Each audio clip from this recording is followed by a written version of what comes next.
तो बाहरी जो भाग होता है वह कोशिका भित्ति और श्लेष्मीय आवरण से निर्मित होता है। यह चूंकि यह एक प्रोकैरियोटिक कोशिका है, आदिम प्रकार की कोशिकीय संरचना होती है। यह कोशिका कोशिका भित्ति के द्वारा घिरी रहती है और जो कोशिका भित्ति है वह सेल्यूलोज और पैक्टिक पदार्थों से मिलकर बनी होती है। कोशिका के चारों ओर पाए जाने वाला जो आवरण है वह श्लेष्मा से निर्मित होता है और श्लेष्मा में चूंकि जल धारण की क्षमता पाई जाती है, जिस वजह से कोशिका को यह सूखने से बचाता है और प्रतिकूल परिस्थितियों को सहन करने में भी क्षमता प्रदान करता है।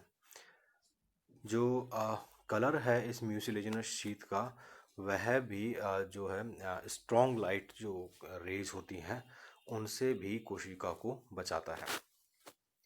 हम प्रोटोप्लास्ट की बात करें तो प्रोटोप्लास्ट में दो प्रकार से विभाजित किया गया है, सेंट्रोप्लाज्म और क्रोमोप्लाज्म। सेंट्रोप्लाज्म कोशिका का केंद्रकीय क्षेत्र होता है जो कि कलरलेस होता है, अर्थात रंगहीन होता है, उसमें रंग नहीं पाए जाते हैं, जिसे हम सेंट्रोप्लाज्म कहते हैं। सेंट्रोप्लाज्म को हम एक केंद्रीय बॉडी भी कह सकते हैं। इसमें क्रोमेटिन मटेरियल गुणसूत्रीय पदार्थ पाया जाता है लेकिन यह गुणसूत्रीय पदार्थ गुणसूत्र के रूप में ना पाया जाकर बिखरा हुआ पड़ा हुआ रहता है क्रिस्टलाइन ग्रेन्यूल्स के रूप में, कणों के रूप में। इसको प्रिमिटिव न्यूक्लियस भी कह सकते हैं, परंतु इसमें केंद्रकीय कला एवं केंद्रिका का अभाव होता है। जो सेंट्रोप्लाज्म है या केंद्रकीय जो भाग है, इसके चारों तरफ क्रोमोप्लाज्म पाया जाता है जो कि पिगमेंटेड या वर्णक युक्त होता है। वर्णक युक्त होने की वजह से यह रंगीन होता है, अर्थात कलरफुल होता है, और इसे क्रोमोप्लाज्म कहा जाता है। क्लोरोप्लाज्म क्लोरोफिल, कैरोटीन, मिक्सोजैंथोफिल, फाइकोसाइनिन इत्यादि वर्णक उपस्थित होते हैं। इनमें ऑयल ड्रॉपलेट्स एवं ग्लाइकोजन भी उपस्थित होता है। इसके अतिरिक्त कुछ गैस रिक्तिकाएं भी इनमें उपस्थित होती हैं। हम फोटोसिंथेटिक सिस्टम की अगर हम बात करें तो यह यूकारियोट्स के समान समानताएं प्रदर्शित करता है। इनमें क्लोरोफिल पाया जाता है जो कि फोटोसिस्टम सेकंड जो है इसमें प्रदर्शित होता है। ये वाटर को ही इलेक्ट्रॉन डोनर के रूप में उपयोग में लेते हैं और इसके अतिरिक्त प्रकाश संश्लेषण प्रक्रिया के दौरान ये ऑक्सीजन गैस भी निकालते हैं। तो ये ऑक्सीजेनिक फोटोसिंथेसिस प्रक्रिया को अंजाम देते हैं। इसके अतिरिक्त फाइकोबिलेंस जो हैं इसमें सहायक वर्णकों के रूप में कार्य करते हैं। फोटोसिंथेटिक पिगमेंट्स और electron transport chain components thylakoid membrane के अंदर उपस्थित होते हैं। ये पिगमेंट जो है फाइकोबिलिसोम्स पार्टिकल कणों के साथ जुड़े हुए रहते हैं। एक अन्य वर्णक फाइकोसाइनिन जो है इन फाइकोबिलेंस के अंतर्गत एक प्रीडोमिनेंट होता है, प्रभावी होता है, अर्थात फाइकोसाइनिन की मात्रा ज़्यादा पाई जाती है। साइनोबैक्टीरिया भी कार्बन डाइऑक्साइड का फ्लक्चुएशन कैल्विन साइकिल करते हैं। आप सामने स्क्रीन पर देख पा रहे हैं कि एक साइनोबैक्टीरिया की सेलुलर स्ट्रक्चर, बीच में आप देख पा रहे हैं कि जो क्रोमेटिन मटेरियल है वहाँ पर यह कलरलेस सेंट्रोप्लाज्म पाया जा रहा है, जबकि चारों तरफ थाइलेकोइड पाए जा रहे हैं जिनमें विभिन्न प्रकार के वर्णक उपस्थित हैं जिनकी हमने अभी बात की थी। तो ये वर्णकों के कारण यह रंगीन जो कलरफुल जो एरिया है, यह एरिया क्रोमोप्लाज्म कहलाता है।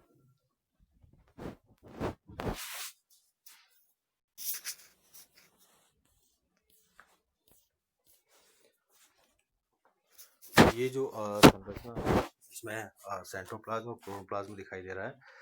लिपिड ड्रॉपलेट्स यहाँ पर दिखाई दे रहे हैं, protein granules, ribosome, photosynthetic lamellae जो थाइलेकोइड्स के रूप में उपस्थित हैं, और बाहर चारों तरफ कोशिका भित्ति और उसके चारों ओर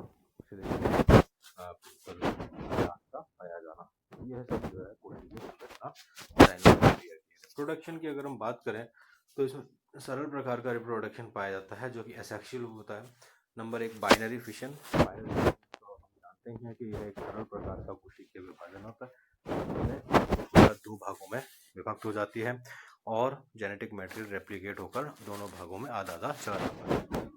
फ्रैगमेंटेशन एक अन्य प्रकार की प्रक्रिया है जिसमें जो साइनोबैक्टीरिया के तंतु हैं यह विभिन्न छोटे छोटे खंडों में टूट जाते हैं और प्रत्येक खंड जो है एक नई कॉलोनी का निर्माण करता है।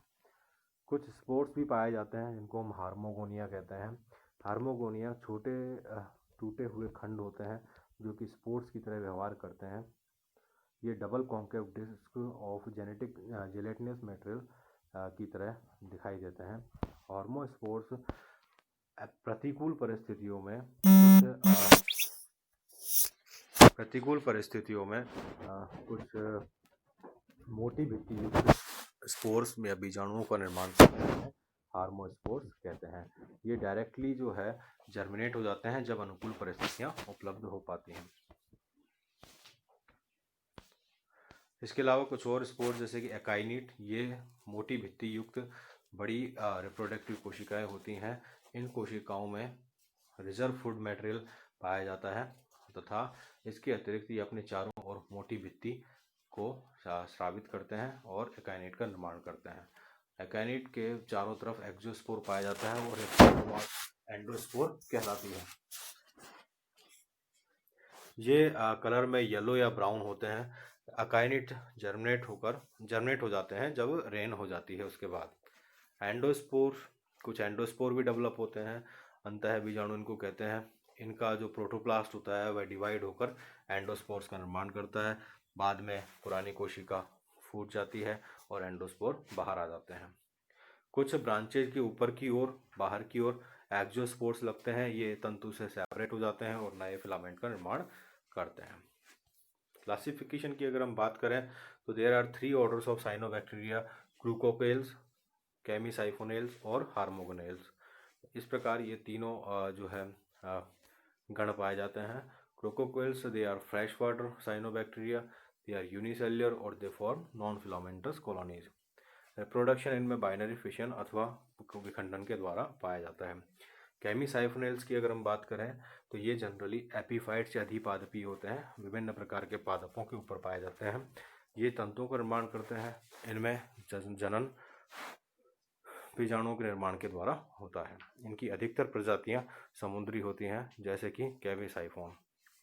हार्मोगोनेल्स ये सभी फिलामेंटस तंतु के प्रकार के साइनोबैक्टीरिया होते हैं। इनमें हार्मोगोनिया के निर्माण के द्वारा प्रजनन होता है और इसके अतिरिक्त इनमें हेट्रोसिस्ट और अकाइनेट का निर्माण भी होता है। ये ज़्यादातर फ्रेश वाटर साइनोबैक्टीरिया होते हैं जैसे कि नोस्टोक एनाबिना ऑसिलेटोरिया। तो आज हमने साइनोबैक्टीरिया की कोशिकीय संरचना, वर्गीकरण तथा जनन के बारे में बात की।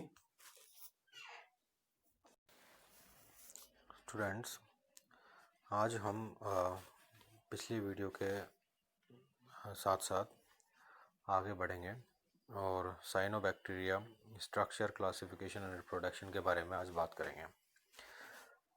साइनोबैक्टीरिया के सामान्य लक्षणों के बारे में एक वीडियो पहले शेयर किया जा चुका है जिसमें हमने साइनोबैक्टीरिया से संबंधित जो सामान्य लक्षण हैं, जो प्रोकैरियोटिक्स के सामान्य लक्षण होते हैं, उन लक्षणों के बारे में डिस्कस किया था। आज हम इसको आगे बढ़ते हुए स्ट्रक्चर, क्लासिफिकेशन, रिप्रोडक्शन की बात करेंगे। जैसे कि बात में पहले बताया जा चुका है, cyanobacteria are the largest and most diverse group of photosynthetic bacteria. इनको नीलहरी शैवाल भी कहा जाता है।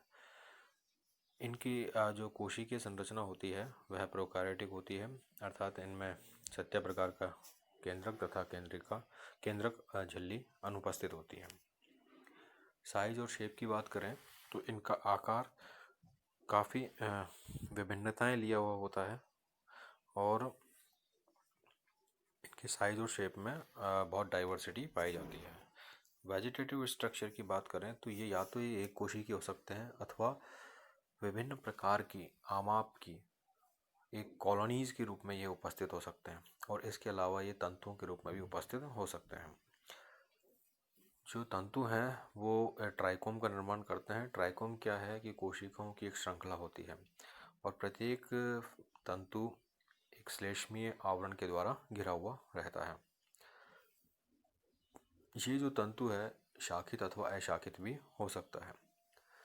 जैसा कि पिछले वीडियो में बताया था सामान्य लक्षणों के अंतर्गत कि साइनोबैक्टीरिया में सीलिया, या फ्लैजिला का अभाव होता है, मतलब पक्षमाव एवं कशाभ नहीं पाए जाते हैं, तो इसके लिए जो गति है उनके अंदर ग्लाइडिंग मूवमेंट पाया जाता है, विसर्पी प्रकार की गति पाई जाती है। तो इनमें फ्लैजिला नहीं पाए जाते। इनमें गैस वेसाइकल्स होते हैं जो कि वाटर को मूव करने में सहायक होते हैं। तो ग्लाइडिंग मूवमेंट जो है इनमें पाया जाता है। जबकि हमने बैक्टीरिया में देखा था कि बैक्टीरिया में फ्लैजिला पाया जाता है जिसकी सहायता से वह गमन करने में सक्षम होता है। सेल्यूलर स्ट्रक्चर की अगर हम बात करें, कोशिकीय संरचना में इसके दो प्रमुख भाग होते हैं। एक तो बाहरी भाग जो कि इसकी कोशिका की बाहरी संरचना को निर्मित करता है, एक आंतरिक भाग जो कि जिसमें सभी कोशिकीय द्रव्य उपस्थित होते हैं, जिसे प्रोटोप्लास्ट कहा जाता है। बाहरी जो भाग है वह सेल वॉल और म्यूसिलेजिनस शीथ का बना